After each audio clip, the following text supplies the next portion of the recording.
Você já viu um país cometer fraude como político oficial? Primavera de 1999. Pyongyang. Eu tinha 29 anos e trabalhava como intérprete de árabe para a Korea Kangmyeon Trading Company. Naquela tarde, recebi uma convocação urgente dos superiores. Apresentar-me na sala de conferências do terceiro andar da sede. No momento em que abri a porta e entrei, vi rostos desconhecidos. Árabes. 3 deles. Todos de terno, com documentos em árabe espalhados pela mesa. O oficial sênior da nossa empresa olhou para mim e disse: "Camarada, a partir de hoje você será responsável pela interpretação para esses convidados. Esta é uma negociação importante, então não erre uma única palavra." E assim, sem mais nem menos, eu entrei no centro da fraude estatal mais descarada da história. As negociações transcorreram sem problemas. O lado iraquiano queria 5 mísseis Rodon 1 e 2 plataformas de lançamento. Nosso lado concordou prontamente. Preço total: $25 milhões. Eles pagariam 10 milhões adiantado como entrada. Quando os contratos foram assinados, nosso oficial sênior abriu um largo sorriso e estendeu a mão para um aperto. A amizade entre a Coreia e o Iraque será eterna. Senti algo estranho ao interpretar essas palavras. Porque os olhos dele não estavam sorrindo. Uma semana depois, 10 milhões de dólares foram transferidos do Iraque. Na cotação da época, isso era quase 10 bilhões de won. Na noite em que o dinheiro chegou, por acaso ouvi nossos oficiais bebendo e conversando. Para onde vai esse dinheiro? Os superiores vão cuidar disso. A gente só precisa ganhar tempo. E os mísseis? Mísseis? Ah! Camarada, você está brincando? Como vamos enviar com os americanos vigiando? Impossível. Absolutamente impossível. Naquele momento, eu entendi. Eles nunca tiveram a intenção de entregar desde o início. Isso era fraude. Mas eu não ousava falar sobre isso em voz alta. Se falasse, era homem morto. Pelos 4 anos seguintes, recebi telegramas de protesto do Iraque, traduzi-os e converti as desculpas do nosso lado de volta para o árabe. O conteúdo era sempre o mesmo. O envio é impossível devido à vigilância americana. Pedimos sua compreensão. Março de 2003. A América invadiu o Iraque. Um oficial assistindo ao noticiário riu e disse: "Acabou. Agora não sobrou mais ninguém para cobrar a conta." 10 milhões de dólares. Simplesmente ficaram com tudo. Sem enviar um único míssil. Naquela noite, decidi desertar pela primeira vez. Quando um ditador frauda outro ditador, quem aplica a punição? Por que a Coreia do Norte fez promessas que nunca pretendeu cumprir desde o início? E o que essa fraude tem a ver com o arsenal nuclear norte-coreano de hoje? Olá! Criei este canal para revelar a verdade sobre a Coreia do Norte. Se inscrever e curtir ajuda a espalhar a consciência sobre a realidade norte-coreana para o mundo. Meu nome é Choi Jin-ho. Um pseudônimo, claro. Minha família ainda está no norte, e se meu nome verdadeiro vazar, é óbvio o que vai acontecer com eles. Então testemunho sob este nome. Em 1970, nasci em uma pequena vila nos arredores de Pyongyang. Meu pai era ex-militar e trabalhava como funcionário de nível médio do partido. Minha mãe era professora. Graças ao nosso status de sombum razoável, consegui frequentar a Universidade de Línguas Estrangeiras de Pyongyang. Minha especialização era árabe.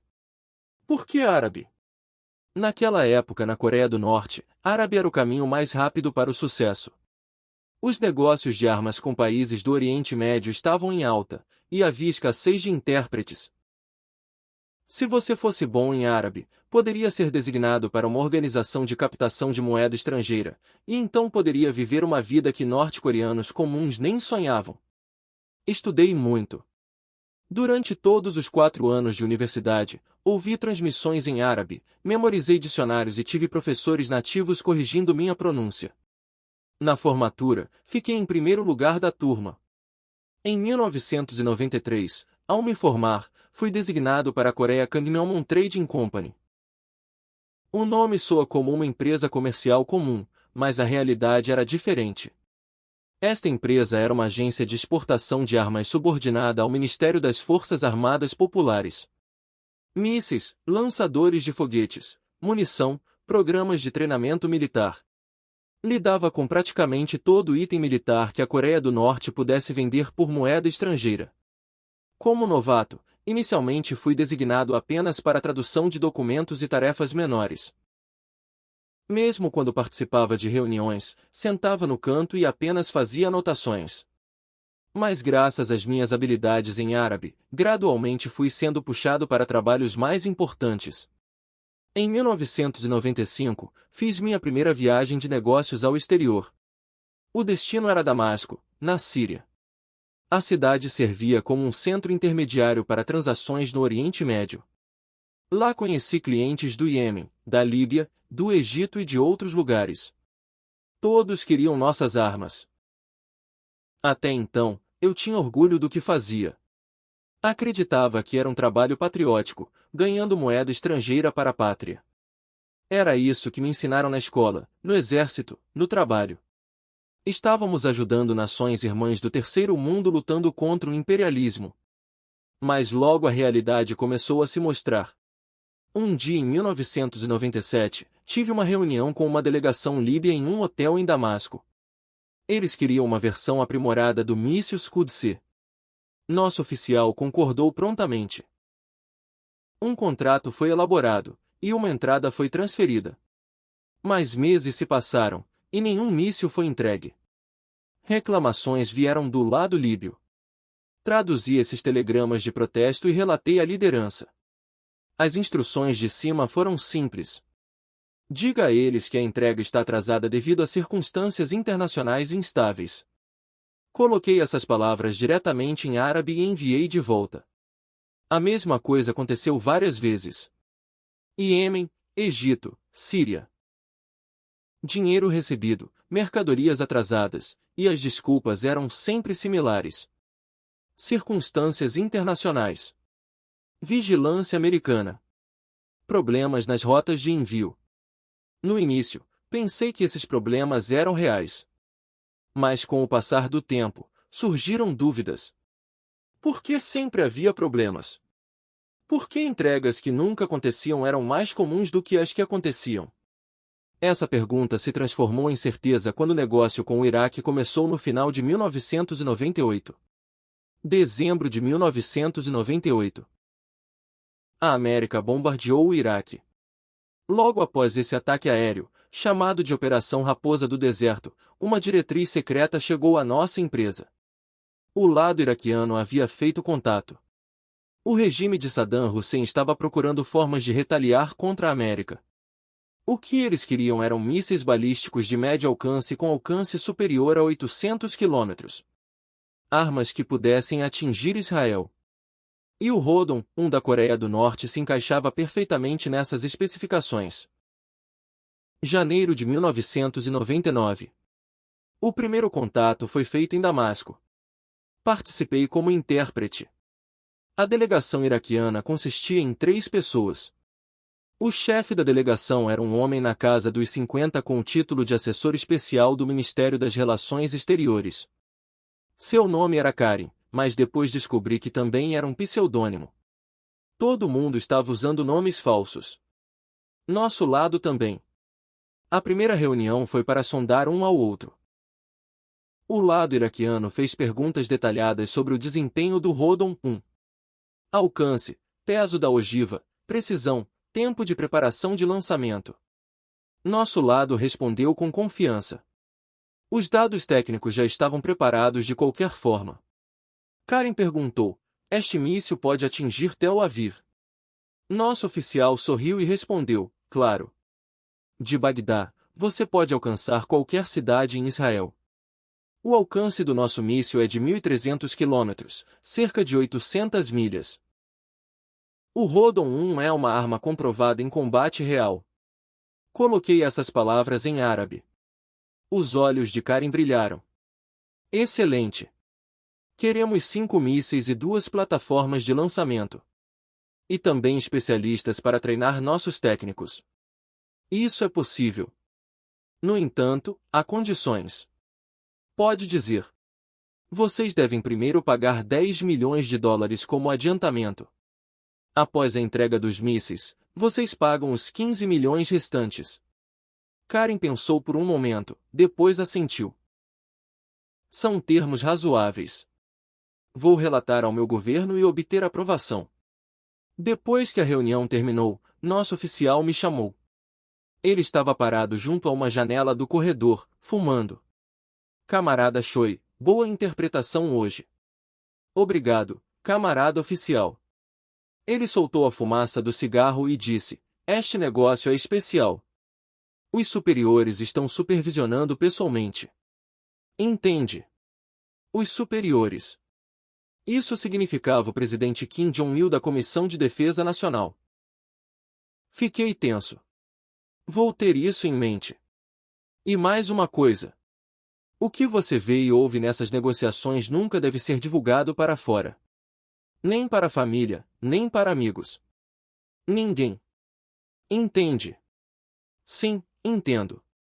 Ele apagou o cigarro e olhou diretamente para mim. Este é um trabalho pela pátria. Precisamos ganhar moeda estrangeira para que nosso povo possa comer e sobreviver. Certo. Está certo, camarada oficial. Mas nos olhos dele, li outra coisa. Algo diferente daquelas palavras sobre a pátria. Um cálculo frio. Um mês depois, a aprovação veio do Iraque. Disseram que Saddam Hussein havia assinado pessoalmente. O contrato foi finalizado, e em abril de 1999, 10 milhões de dólares foram transferidos para Pyongyang. No dia em que esse dinheiro chegou, a atmosfera na empresa estava agitada. 10 milhões de dólares. Na época, uma quantia inimaginável na Coreia do Norte. Esse dinheiro poderia comprar dezenas de milhares de toneladas de arroz. A Coreia do Norte ainda sofria com escassez de alimentos na sequência da Grande Fome. Mas eu sabia que esse dinheiro não seria gasto na compra de alimentos. Moeda estrangeira era sempre usada para propósitos especiais. Usos especiais para aqueles lá em cima. Naquela noite, eu estava jantando no refeitório da empresa. Na mesa ao lado, oficiais estavam bebendo e conversando. Conforme ficavam bêbados, suas vozes ficavam mais altas. Mantive a cabeça baixa, fingindo comer enquanto ouvia. 10 milhões de dólares, 10 milhões de dólares. Dessa vez a gente realmente fez algo grande. Mas quando vamos enviar os mísseis? Enviar? Enviar o quê? Os americanos estão vigiando tudo com satélites. Como poderíamos possivelmente enviar? Então a gente só fica com o dinheiro. Isso mesmo. A gente enrola e algo vai se resolver. Como o Iraque poderia nos confrontar? Eles são um país sob sanções da ONU, não podem fazer nada. Risadas explodiram. Perdi o apetite. Fingi tomar minha sopa e continuei ouvindo. Mas e se eles continuarem fazendo confusão? Não se preocupe. Os superiores já calcularam tudo. A América vai invadir o Iraque em breve. Aí o Saddam está acabado, e não sobra ninguém para exigir o dinheiro de volta. Ah, é verdade. Nosso querido general realmente é um gênio. Naquele momento, tudo ficou claro. Eles nunca tiveram a intenção de enviar os mísseis desde o início. Pegar o dinheiro, ganhar tempo, e quando o Iraque cair na guerra, simplesmente ficar com tudo. Esse era o plano. Levantei e saí do refeitório. Lá fora estava escuro, e estrelas brilhavam no céu noturno de Pyongyang. Tirei um cigarro e acendi. Minhas mãos estavam tremendo. Isso é trabalho pela pátria? Isso é só fraude. Uma nação cometendo fraude contra outra nação. Mas eu não podia fazer nada. Se abrisse a boca, morria. Só tinha que fazer o que mandavam. Primavera de 1999. Uma delegação iraquiana visitou Pyongyang. Eu estava encarregado de guiá-los e interpretar. 3 oficiais iraquianos, incluindo Karen, ficaram no Hotel Koryo. Mostramos Pyongyang a eles. Levamos para ver a Torre Juche e as estátuas da colina Mansu, e os tratamos com banquetes. Tudo era luxuoso. Era para mostrar como a Coreia do Norte era próspera. Claro, era tudo falso. A Pyongyang que eles viram era apenas uma vitrine. Mas os iraquianos ficaram genuinamente impressionados. Karen me disse, Pyongyang é uma cidade linda. O presidente Saddam tem muita curiosidade sobre este lugar. Sorri e respondi, obrigado. A amizade entre a Coreia e o Iraque será duradoura. Por dentro, a culpa aflorava. Essas pessoas não sabiam que estávamos enganando elas. No dia seguinte, levamos a delegação iraquiana a uma instalação de mísseis. Não uma instalação militar real, claro, mas um lugar especialmente preparado para mostrar a estrangeiros. Mas era bastante convincente. Modelos de mísseis estavam em exposição, e soldados fardados davam explicações. Um iraquiano que parecia ser técnico fez várias perguntas. Tipo de combustível, procedimentos de lançamento, métodos de substituição de ogiva. Nosso oficial técnico respondeu sem hesitação. Ele era um técnico de mísseis de verdade, afinal. Após a inspeção, Karen disse com expressão satisfeita, excelente. Isso corresponde exatamente ao que queremos. Quando esses mísseis forem implantados no Iraque, seremos capazes de retaliar contra os sionistas. Nosso oficial sorriu radiante. Claro. Coreia e Iraque estão lutando contra o mesmo inimigo. Nossa cooperação tem significado importante na luta anti-imperialista. Apertos de mão foram trocados. Fotos foram tiradas. Tudo era amigável. Mas eu sabia. Esses mísseis nunca chegariam ao Iraque. Após a partida da delegação iraquiana, fui convocado por um superior. Desta vez era alguém mais sênior. Um executivo de nível de vice-presidente na empresa. Era um homem de cabelos brancos que parecia ter mais de 60 anos, mas seus olhos eram mais afiados que os de um jovem. Camarada Choi, você fez um bom trabalho nesse assunto do Iraque. Obrigado. Você continuará responsável por esta conta daqui em diante. Contato com o lado iraquiano, tradução de documentos, interpretação de negociações. Você está cuidando de tudo. Entendido. Ele acendeu um cigarro e disse, mantenha uma coisa em mente. Este é um jogo longo. Não tente resolver rápido. Você precisa arrastar. Entende? O que o senhor quer dizer com arrastar? Ele me encarou fixamente. Um momento de silêncio passou. Exatamente o que eu disse. Nenhuma entrega de mísseis por enquanto. Mas isso não significa que você encerra as negociações. Você mantém o relacionamento enquanto faz parecer que algo está progredindo. Mas e se o lado iraquiano exigir os produtos? Invente desculpas. Situação internacional está ruim. Vigilância americana está intensa, rotas de envio estão bloqueadas. Use qualquer desculpa que puder. O importante é não deixá-los perder a esperança. Eles precisam ter esperança para que a gente possa tirar mais dinheiro deles. Eu entendi. Entendi completamente. Esta era uma técnica de estelionatário. Dar esperança à vítima enquanto continua extraindo dinheiro dela. Entendido. Vou fazer isso. Bom. E esta conversa fica entre nós.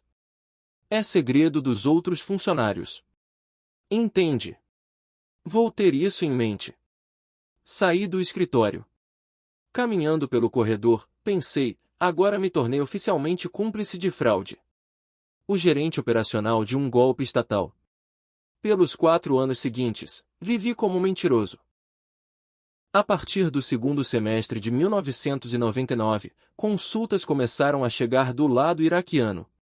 Queriam saber o cronograma de entrega dos mísseis. Respondi conforme instruído.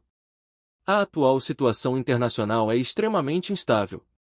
As atividades de vigilância dos Estados Unidos se intensificaram, e prosseguir com o envio neste momento carrega alto risco de detecção. Cumpriremos nossas obrigações assim que a situação se estabilizar. 2000 chegou. As consultas iraquianas se tornaram mais frequentes, e o tom ficou mais agressivo. Um ano se passou desde a assinatura do contrato. O adiantamento de 10 milhões de dólares já foi pago. Por favor, forneçam um cronograma de entrega específico. Escrevi outra desculpa. Compreendemos plenamente suas preocupações. Nós também queremos o cumprimento o mais rápido possível. No entanto, a Marinha dos Estados Unidos está atualmente conduzindo patrulhas intensificadas em toda a região do Golfo Pérsico, tornando o transporte marítimo virtualmente impossível. Estamos explorando o transporte terrestre como alternativa e estamos em discussões com países de trânsito. Notificaremos vocês imediatamente se houver qualquer progresso. Era tudo mentira. Nunca havíamos realmente explorado o transporte terrestre. Era apenas uma desculpa para ganhar tempo. 2001 chegou. As consultas iraquianas agora beiravam ameaças. Instamos fortemente que cumpram o contrato. 2 anos se passaram desde que o pagamento foi concluído. Mais atrasos são inaceitáveis. Entreguem os produtos ou devolvam o pagamento adiantado. Escolham um. Quando traduzi este telegrama e relatei à liderança, o vice-presidente riu. Devolver o adiantamento? Ah! O que tem para devolver? Esse dinheiro já foi embora. Foi embora. Os superiores já usaram tudo. O que podemos fazer? Só continue enrolando. Eles não podem vir atrás de nós de qualquer jeito. Estão presos por causa das sanções da ONU. O que vão fazer? Escrevi outra resposta falsa. Compreendemos plenamente sua impaciência. Estamos trabalhando ativamente para garantir uma nova rota de transporte. Estamos em coordenação final com o lado sírio sobre um plano de trânsito por Damasco. Esperamos ter boas notícias para vocês em breve. Não haveria boas notícias. Nunca haveria. Setembro de 2001. O ataque terrorista aconteceu em Nova York. Quando vi as torres gêmeas desabarem na televisão, estranhamente senti alívio. Se a América mergulhasse no caos, a atenção sobre o Iraque diminuiria, e seria mais fácil para nós ganhar tempo. Mas aconteceu o oposto. A América declarou guerra ao terror e começou a mirar no Iraque em seguida. Janeiro de 2002. Em seu discurso sobre o Estado da União, o presidente Bush chamou Iraque, Irã e Coreia do Norte de eixo do mal. Nossa empresa entrou em estado de alerta. Surgiram análises de que a América poderia realmente atacar o Iraque. O vice-presidente me convocou. Camarada Choi, parece que a América vai atacar o Iraque. Parece que sim. Então as coisas vão de acordo com nosso plano. Uma vez que Saddam for derrubado, quem vai exigir dinheiro de nós depois disso? Um novo regime não vai assumir responsabilidade pelo que Saddam fez. Suponho que não. Então aguente só mais um pouco. Só mais um ano de enrolação. Assenti. 1 ano. Se eu contasse mentiras por mais um ano, essa fraude estaria completa. Mas meu coração ficou mais pesado. Toda vez que me olhava no espelho, sentia que não sabia mais quem eu era.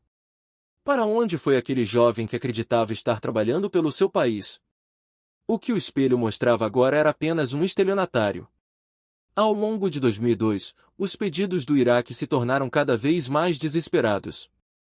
Março. A possibilidade de ataque americano está aumentando.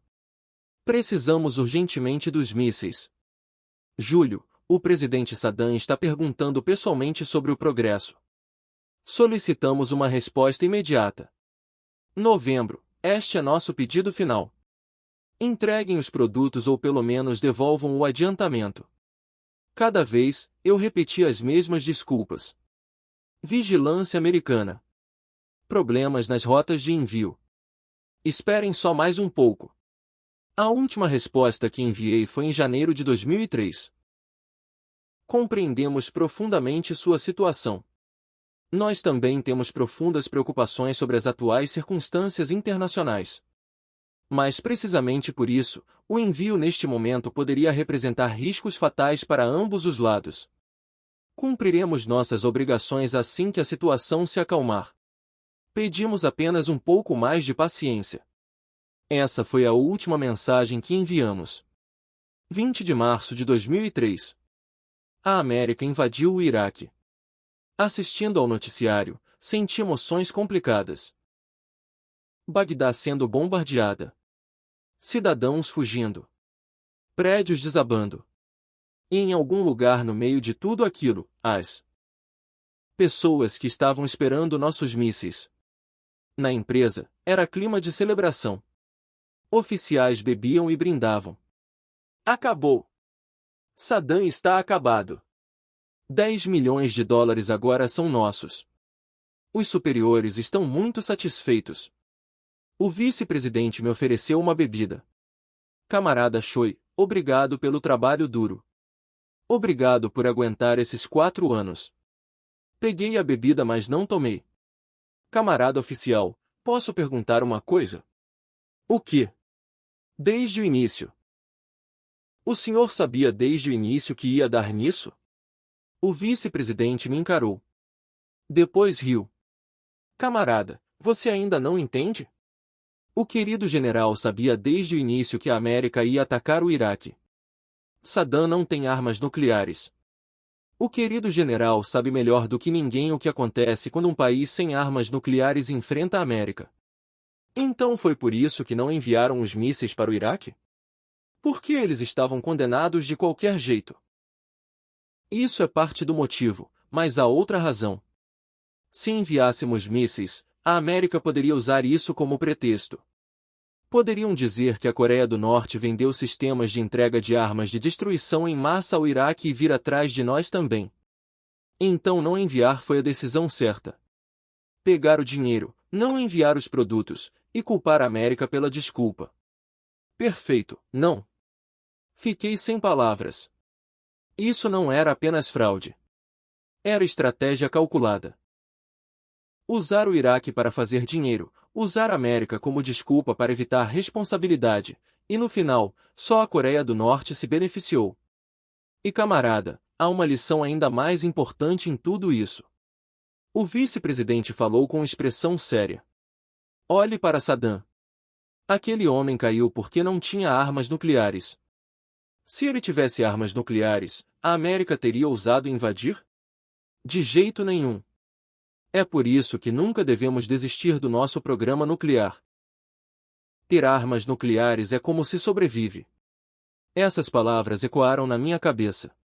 Ter armas nucleares é como se sobrevive. O fracasso de Saddam estava sendo usado como justificativa para o desenvolvimento nuclear norte-coreano. Naquela noite, pensei em desertar pela primeira vez. O pensamento de que não podia mais trabalhar nesse sistema. Não queria ser um estelionatário. Não queria estar perto de pessoas que enganavam outros países em nome do Estado e tinham orgulho disso. Mas desertar não era fácil. Eu lidava com informações confidenciais. Se minha deserção fosse descoberta, não seria apenas minha morte. Minha família inteira seria arrastada para um campo de prisioneiros políticos. Então esperei. Pela oportunidade certa. Maio de 2003. O regime de Saddam Hussein oficialmente caiu. O presidente Bush declarou missão cumprida de um porta-aviões. Na nossa empresa, o arquivo do Iraque foi encerrado. Um carimbo dizendo caso encerrado foi pressionado nele. A dívida de 10 milhões de dólares se tornou algo que nunca precisaria ser pago. Organizando esses documentos, senti amargura. 4 anos de mentiras. Centenas de cartas de desculpas. E no final, um país destruído pela guerra. Naquele outono, chegou uma notícia inesperada. Alguém chamado diretor do ISG havia testemunhado perante uma audiência do Congresso americano sobre a transação Coreia do Norte-Iraque. O fato de que havíamos fraudado o Iraque em 10 milhões de dólares tinha se tornado conhecido pelo mundo. As autoridades negaram imediatamente. Chamaram de inteligência fabricada. Mas não houve refutação específica. Não podiam refutar. Porque tudo era verdade. Assistindo a essa notícia, senti algo estranho. A verdade tinha vindo à tona. A verdade que eu escondi por 4 anos. E ao mesmo tempo, senti medo. Se esse caso fosse investigado, eu poderia ser implicado. Eu era um intérprete. Meu nome poderia estar nos registros. Precisava acelerar a deserção. Em 2004, procurei oportunidades para viajar à China. Nossa empresa às vezes se reunia com países do Oriente Médio via China. Se eu conseguisse entrar em uma dessas viagens, poderia escapar da China. A oportunidade veio no início de 2005. Uma reunião com o lado sírio foi agendada em Pequim. Fui designado como intérprete. Na primeira noite após chegar a Pequim, escapei do hotel. Havia um intermediário de deserção que eu havia contatado antecipadamente. Através dele, me movi para o sul de Pequim. Para Gwangju, depois para a fronteira vietnamita, depois através do Laos até a Tailândia. 2 semanas de fuga. Todos os dias eu tinha pavor de ser pego. Achava que a segurança do Estado norte-coreano estava me rastreando. Não conseguia dormir direito. Não conseguia comer direito. Mas finalmente cheguei à Tailândia. Me apresentei na embaixada sul-coreana em Bangkok e solicitei asilo. E alguns meses depois, pisei no solo da República da Coreia. Liberdade. Essa foi a primeira emoção que senti. Mas logo outra emoção me invadiu. Culpa. Por 4 anos, fui cúmplice de fraude estatal. Com minhas próprias mãos, escrevi mentiras e enganei outro país. Mesmo que estivesse seguindo ordens, isso não me tornava inocente. Então decidi testemunhar. Depois de me estabelecer na Coreia do Sul, fiz entrevistas com agências de inteligência. A realidade do comércio de armas norte-coreano, como a Korea Kangmyeon Trading Company operava, o quadro completo do caso de fraude do Iraque. Contei tudo a eles. Eles estavam interessados. Meu testemunho confirmou informações existentes e adicionou novos detalhes. Quando cruzado com materiais americanos, a maior parte correspondia. Foi quando soube pela primeira vez que a América havia descoberto os documentos da nossa empresa em Bagdá. Contratos, registros de transferência, correspondência. Os documentos que eu traduzi e elaborei haviam caído nas mãos do exército americano. A história fica registrada. Não importa o quanto você tente esconder. Depois disso, vivi quieto. Com um novo nome, com uma nova vida. Mas sempre que a Coreia do Norte aparecia nas notícias, aqueles tempos voltavam a mim. A Coreia do Norte conduziu seu primeiro teste nuclear. Assistindo a essa notícia na televisão, lembrei do que o vice-presidente havia dito. Ter armas nucleares é como se sobrevive. Eles realmente tinham seguido esse caminho. Aprendendo com o fracasso de Saddam, apostaram tudo em armas nucleares. A Coreia do Norte lançou um ICBM. Um míssil que poderia atingir o continente americano. Assistindo a essa notícia, pensei em 20 anos antes. O Rodong-1 que deveria ser vendido ao Iraque. Naquela época tinha alcance de 1.300 quilômetros, e agora estavam disparando mísseis balísticos intercontinentais. A fraude de 10 milhões de dólares. Era apenas o começo. Agora tenho mais de 60 anos. Vivo na Coreia do Sul há quase 20 anos. Formei uma família e vivo uma vida comum. Mas o passado não pode ser sacudido. Às vezes tenho pesadelos. Um quarto de hotel em Damasco. Uma sala de conferências em Pyongyang.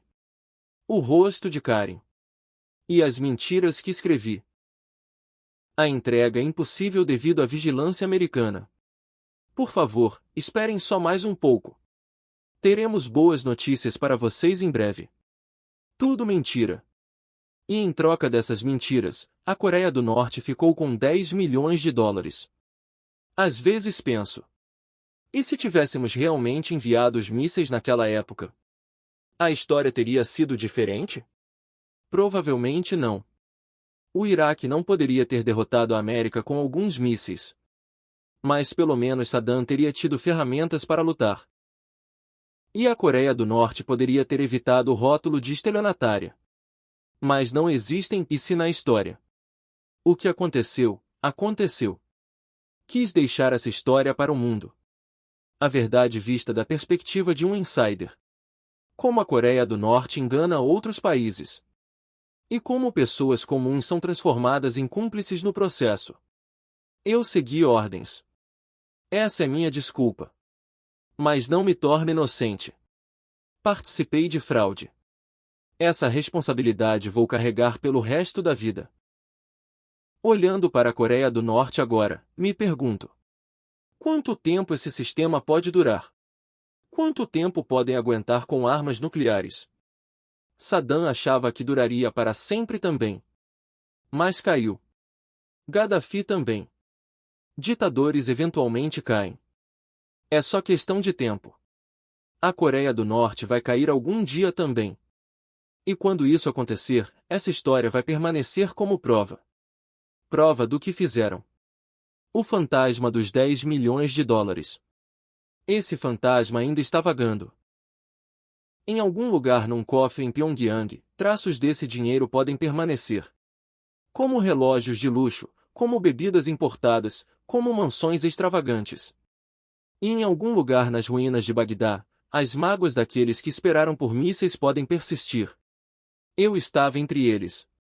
Entre aqueles que receberam o dinheiro e aqueles que esperaram. Como intérprete. É por isso que testemunho. Alguém precisa saber. O que aconteceu? Quero perguntar a vocês que estão ouvindo esta história. Como devemos lidar com regimes ditatoriais? Promessas podem ser confiáveis? Num mundo governado pela lógica do poder, onde está a justiça? Não sei as respostas. Pensei sobre isso por mais de 30 anos e ainda não sei. Mas uma coisa é certa. Esta história não pode ser esquecida. Como um país chamado Coreia do Norte opera.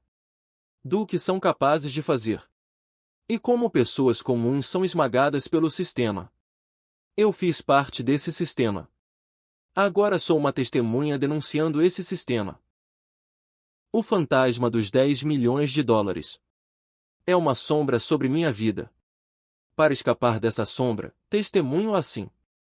Esta é minha expiação. Depois de vir para a Coreia do Sul, conheci muitos outros desertores. Alguns haviam trabalhado em organizações de captação de moeda estrangeira como eu. Às vezes nos reuníamos e conversávamos sobre o que aconteceu na Coreia do Norte, o que vimos, o que fizemos. Um dia, alguém perguntou: Camarada Choi, então para onde foi aquele dinheiro do Iraque? Sorri amargamente. Para onde mais? Os superiores usaram tudo. Em que especificamente? Isso eu não sei. Gente como nós não podia saber essas coisas. Mas posso supor. O quê? O que você pode comprar com 10 milhões de dólares? Alguns Rolls Royces, alguns contêineres de bebida premium, artigos de luxo europeus. Provavelmente coisas assim. Você sabe como é extravagante a vida daqueles lá em cima. Ele suspirou. Então você está dizendo que o dinheiro do Iraque foi para financiar as festas do querido general? Provavelmente. Ou pode ter ido para fundos de desenvolvimento nuclear. Não importa onde foi gasto. O que importa é se esse dinheiro foi para o povo. Obviamente, não foi. Então outro desertor falou. Eu vi algo parecido. Dinheiro da Líbia. Isso também foi fraude. Líbia? Gaddafi mandou o dinheiro para comprar mísseis, mas os produtos nunca chegaram. Igual ao Iraque. Fiquei surpreso. A escala era muito maior do que eu sabia. Então o Iêmen também. O Iêmen também. A Síria também. O Irã é um pouco diferente, mas foram enganados de forma similar. Então a Coreia do Norte sistematicamente aplicou golpes em países do Oriente Médio? Isso mesmo. Pegar o dinheiro e não entregar os produtos era basicamente prática padrão. Claro, algumas coisas foram realmente enviadas. Se você nunca entregasse nada, ninguém negociaria com você. mas a maioria era atrasada ou cancelada. Balancei a cabeça. Isso é insano. Se você faz isso, eventualmente perde credibilidade. Esse é o pensamento norte-coreano. Dinheiro imediato importa mais do que confiança a longo prazo. Além disso, as outras partes também são países sob sanções da ONU, então não podem reclamar publicamente. Fraude contra os fracos. Isso mesmo. Os fracos enganando os fracos. É triste. Essa conversa ficou comigo por muito tempo. Eu só conhecia o caso do Iraque, mas era apenas a ponta do iceberg. O comércio de armas da Coreia do Norte era uma indústria de fraude massiva. Pegar o dinheiro e não entregar, ou entregar produtos defeituosos, ou entregar menos do que prometido. Toda técnica era usada. E as vítimas não podiam protestar ou denunciar. Porque elas mesmas estavam violando a lei internacional. O crime perfeito. Um crime onde a vítima não pode falar de ter sido vitimada. Depois disso, quis contar essa história para mais pessoas. Mas não era fácil. Se minha identidade fosse revelada, minha família que permaneceu no norte poderia ser colocada em perigo. Então vivi quieto. Testemunhei apenas para agências de inteligência e mantive a boca fechada publicamente. Mas com o passar dos anos, a situação mudou. Kim Jong-il morreu. Quando ouvi essa notícia, senti emoções complicadas. Raiva, alívio e vazio. Por causa desse homem, minha vida se tornou o que é. Por causa desse homem, me tornei um estelionatário e tive que deixar minha terra natal. E ele simplesmente morreu. Sem punição alguma. O mundo era injusto. Kim Jong-un foi assassinado. Com uma arma química no aeroporto na Malásia. Assistindo a notícia, tive calafrios. A Coreia do Norte ainda estava fazendo essas coisas. Matando pessoas até no exterior. Foi quando me resolvi de novo. Preciso deixar o mundo saber dessa história. Que tipo de país é a Coreia do Norte? Do que são capazes? A cúpula intercoreana foi realizada. Assistindo os dois líderes apertarem as mãos em Panmunjom, sorri amargamente. Isso é sincero? A Coreia do Norte vai realmente mudar? Eu era cético. A Coreia do Norte que eu conhecia não era esse tipo de país. Promessas existem para serem quebradas, negociações são um meio de ganhar tempo, e as outras partes existem para serem exploradas. Esse era o jeito norte-coreano. Claro, não quero negar completamente a possibilidade de mudança. Talvez algum dia a Coreia do Norte possa se tornar diferente. Mas essa não seria a Coreia do Norte que eu conheço. Entrando nos anos 2020, o desenvolvimento de mísseis nucleares da Coreia do Norte acelerou ainda mais. Testes de ICBM, miniaturização de ogivas nucleares, mísseis balísticos lançados de submarino. Toda vez que assistia ao noticiário, as palavras do vice-presidente voltavam. Ter armas nucleares é como se sobrevive. Eles estavam verdadeiramente realizando essa crença. Aprendendo com o fracasso de Saddam. Talvez esse seja o verdadeiro significado da fraude de 10 milhões de dólares. A Coreia do Norte fez dinheiro. Mas mais importante, ganharam outra coisa. A convicção de que não podem sobreviver sem armas nucleares. Essa convicção fez da Coreia do Norte um estado nuclear hoje. O Iraque caiu, mas a Coreia do Norte sobreviveu. E a diferença foram as armas nucleares. Uma ironia da história como poucas. Agora devo concluir este testemunho. 30 anos atrás, eu era um jovem intérprete. Acreditava que estava trabalhando pelo meu país.